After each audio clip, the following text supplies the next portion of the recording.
Pour moi, journaliste, qu'est-ce que ça apporte, Synergie Solaire?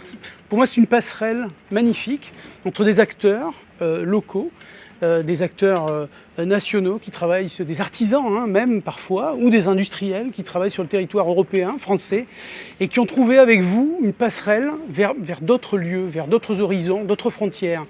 Et je crois que c'est important de le dire aujourd'hui, l'énergie solaire c'est une énergie de paix, c'est une énergie de liberté, et vous participez à ce mouvement, Hélène, à travers Synergie Solaire, et ça je crois qu'on va tous vous en remercier.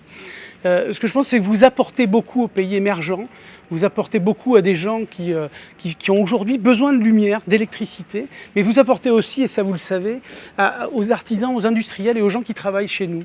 Ça leur apporte beaucoup de fierté. Et je crois savoir pourquoi. J'ai beaucoup interviewé ces gens pour justement Synergie Solaire, je fais beaucoup de papiers, et je me suis aperçu que ces gens avaient une action concrète. C'est-à-dire que quand ils travaillent en France, on raccorde au réseau, on travaille pour des opérateurs, des gens qui sont rompus au métier de l'électricité, au métier de l'énergie. Et quand on arrive en Afrique, quand on arrive au Sahel, quand on arrive au Mexique, quand on arrive en Équateur, au Cambodge, eh bien on voit directement les effets de ce qu'on fait.